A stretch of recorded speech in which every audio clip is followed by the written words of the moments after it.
بسم اللہ الرحمن الرحیم۔ السلام علیکم ورحمۃ اللہ وبرکاتہ۔ ناظرین گرامی، آج کا موضوع شروع کرنے سے پہلے میری آپ دوستوں سے صرف ایک گزارش ہے کہ آپ بات کو مکمل اور توجہ سے سنیے گا۔ ہمارے ہاں یہ روایت عام سننے کو ملتی ہے کہ شب جمعہ مرنے والوں کی روحیں اپنے لواحقین کے گھروں میں آتی ہیں، اس لیے جمعرات کو خیر و برکت کے لیے کھانا تقسیم کرنا چاہیے۔ اس بارے میں دین حکمت اسلام کیا کہتا ہے، آئیے جانتے ہیں۔ روح کے بارے میں حضور اقدس صلی اللہ علیہ وسلم سے سوال کیا گیا تو حضور اقدس صلی اللہ علیہ وسلم نے خود روح کی حقیقت کے بارے میں جواب نہیں دیا، بلکہ وحی الہی کا انتظار فرمایا۔ اللہ تبارک و تعالی نے قرآن کریم میں نازل فرمایا، قل الروح من امر ربی۔ اللہ تعالی نے اپنے رسول کو اس بات کی ہدایت فرما دی کہ روح ایک امر ربی ہے، یعنی روح بھی میرے رب کے امر کن ہی سے ہے اور اس کی مخلوق ہے۔ چنانچہ صحیح بخاری سمیت حدیث کی دیگر کتب میں یہ روایت موجود ہے کہ حضرت عبداللہ بن مسعود رضی اللہ عنہ کہتے ہیں کہ میں نبی صلی اللہ علیہ وسلم کے ہمراہ مدینہ کے کھنڈروں میں چل رہا تھا اور آپ کھجور کی ایک چھڑی کو زمین پر ٹکا کر چلتے تھے کہ یہود کے کچھ لوگوں پر آپ گزرے تو ان میں سے ایک نے دوسرے سے کہا کہ آپ سے روح کی بابت سوال کرو۔ اس پر بعض نے کہا کہ نہ پوچھو، مبادا اس میں کوئی ایسی بات نہ کہہ دیں جو تم کو بری معلوم ہو۔ پھر ان میں سے ایک شخص نے کہا کہ ہم ضرور آپ سے پوچھیں گے۔ چنانچہ ان میں سے ایک شخص کھڑا ہو گیا اور کہنے لگا، اے ابو القاسم، روح کیا چیز ہے؟ آپ نے سکوت فرمایا۔ ابن مسعود کہتے ہیں، میں نے اپنے دل میں کہا کہ آپ پر وحی آ رہی ہے، لہٰذا میں کھڑا ہو گیا۔ پھر جب وہ حالت آپ سے دور ہوئی تو آپ نے فرمایا، اے نبی، یہ لوگ تم سے روح کی بابت سوال کرتے ہیں، کہہ دو کہ روح میرے پروردگار کے حکم سے پیدا ہوئی ہے اور اس کی اصل حقیقت تم نہیں جان سکتے کیونکہ تمہیں کم ہی علم دیا گیا ہے۔ بعد کے زمانے میں فلاسفہ، عقلاء اور سائنس دانوں نے اپنی علمی بساط کے مطابق روح کے بارے میں اظہار خیال کیا اور مسئلہ روح پر مستقل کتابیں اور رسائل لکھے گئے۔ اسی طرح مفسرین حضرات میں بھی دو جماعتیں ہیں۔ بعض مفسرین نے اس مسئلہ میں تفصیل اور گہرائی میں جانے سے گریز کیا ہے اور انہوں نے اسی اجمال کو ترجیح دی ہے جیسے کلام اللہ میں بیان کیا گیا ہے۔ چنانچہ جمہور علماء نے قل الروح من امر ربی کے پیش نظر اس مسئلے میں سکوت اختیار کرنے کو ہی افضل اور بہتر قرار دیا ہے۔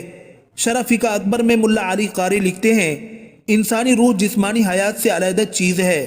جسمانی حیات تو جنین میں پہلے ہی آ جاتی ہے اور روح 120 دن بعد ڈالی جاتی ہے۔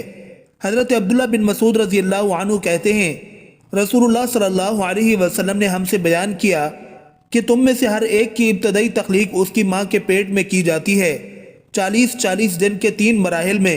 40 دن مرحلہ نطفہ میں، پھر اتنی مدت مرحلہ علقہ میں اور پھر اتنی ہی مدت مرحلہ مضغہ میں، پھر اس میں روح پھونکی جاتی ہے۔ باقی روح قبض ہونے کے بعد کہاں جاتی ہے؟ دفنانے کے بعد روح اپنا وقت آسمان پر گزارتی ہے یا قبر میں یا دونوں جگہ؟ اس بارے میں روایات بھی مختلف ہیں اور علماء کے اقوال بھی مختلف ہیں، مگر تمام نصوص کو جمع کرنے سے جو بات معلوم ہوئی ہے وہ یہ کہ نیک ارواح کا اصل مستقر علیین ہے، مگر اس کے درجات بھی مختلف ہیں۔ بد ارواح کا اصل ٹھکانہ سجین ہے اور ہر روح کا ایک خاص تعلق اس کے جسم کے ساتھ کر دیا جاتا ہے، خواہ جسم قبر میں مدفون ہو یا دریا میں غرق ہو یا کسی درندے کے پیٹ میں۔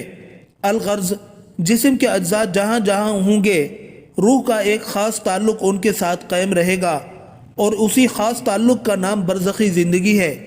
جس طرح نور آفتاب سے زمین کا ذرہ چمکتا ہے، اسی طرح روح کے تعلق سے جسم کا ہر ذرہ زندگی منور ہو جاتا ہے۔ اگرچہ برزخی زندگی کی حقیقت کا اس دنیا میں معلوم کرنا ممکن نہیں ہے۔ یہاں یہ سوالات بھی پیدا ہوتے ہیں، کیا روحوں کا دنیا میں آنا ثابت ہے؟ کیا روحیں دنیا میں آتی ہیں یا عالم برزخ میں ہی قیام کرتی ہیں؟ کیا شب برات میں بھی روحوں کی آمد ہوتی ہے؟ دراصل دنیا میں روحوں کے آنے کے بارے میں قطعی طور پر کچھ کہنا ممکن نہیں اور نہ اس سلسلے میں کوئی صحیح حدیث ہی وارد ہے۔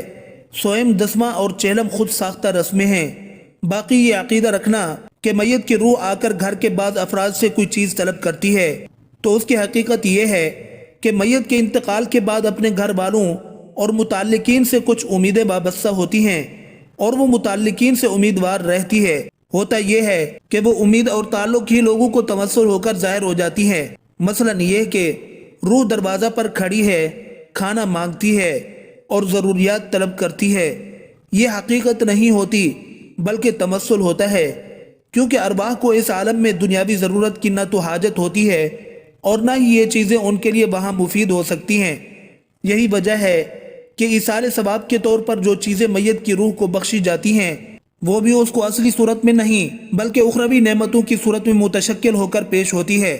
مشہور تابعی مسروق بیان کرتے ہیں کہ ہم نے جناب عبداللہ بن مسعود رضی اللہ عنہ سے اس آیت کی تفسیر دریافت کی، جو لوگ اللہ کی راہ میں شہید کیے گئے ان کو مرے ہوئے نہ سمجھو، وہ اپنے رب کے ہاں زندہ ہیں، ان کو رزق دیا جاتا ہے۔ تو سیدنا ابن مسعود رضی اللہ عنہ نے فرمایا، ہم نے بھی اس کے بارے میں رسول اللہ صلی اللہ علیہ وسلم سے دریافت کیا تھا۔ آپ نے فرمایا، ان کی روحیں سبز پرندوں کے اندر رہتی ہیں، ان کے لیے عرش الہی کے ساتھ قندیلیں لٹکی ہوئی ہیں، وہ روحیں جنت میں جہاں چاہیں کھاتی پیتی ہیں، پھر ان قندیلوں کی طرف لوٹ آتی ہیں۔ ان کے رب نے اوپر سے ان کی طرف جھانک کر دیکھا اور فرمایا، کیا تمہیں کسی چیز کی خواہش ہے؟ انہوں نے جواب دیا، ہم اور کیا خواہش کریں، ہم جنت میں جہاں چاہتے ہیں گھومتے اور کھاتے پیتے ہیں۔ اللہ نے 3 بار ایسا کیا۔ جب انہوں نے دیکھا کہ ان کو چھوڑا نہیں جائے گا، ان سے سوال ہوتا رہے گا، تو انہوں نے کہا، اے ہمارے رب، ہم یہ چاہتے ہیں کہ ہماری روحوں کو ہمارے جسموں میں لوٹا دیا جائے تاکہ ہم واپس دنیا میں جائیں اور ہم دوبارہ تیری راہ میں شہید کیے جائیں۔ جب اللہ تعالیٰ دیکھے گا کہ ان کو کوئی حاجت نہیں ہے تو ان کو چھوڑ دیا جائے گا۔ یعنی اللہ کے محبوب شہداء جنت میں اللہ تعالیٰ کے پوچھنے پر کہ تمہاری کوئی خواہش ہو جو ہم پورا کریں تو ہمیں بتاؤ، تو شہداء جو اللہ کے بہت پیارے ہیں وہ خواہش کرتے ہیں کہ ہمیں دنیا میں واپس بھیجا جائے تاکہ تیری راہ میں لڑ کر پھر شہید ہوں اور شہادت کا لطف اٹھائیں، کیونکہ وہ اگلے جہان پہنچ کر شہادت کا عظیم ثواب اور مزہ دیکھ چکے ہیں، لیکن ان کا مطالبہ یا خواہش قبول نہیں ہوتی۔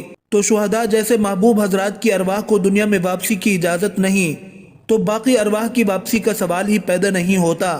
یہ وہ مضبوط عقیدہ ہے جو قرآن اور حدیث صحیحہ سے ثابت ہے اور عقل سلیم بھی اسے تسلیم کرتی ہے۔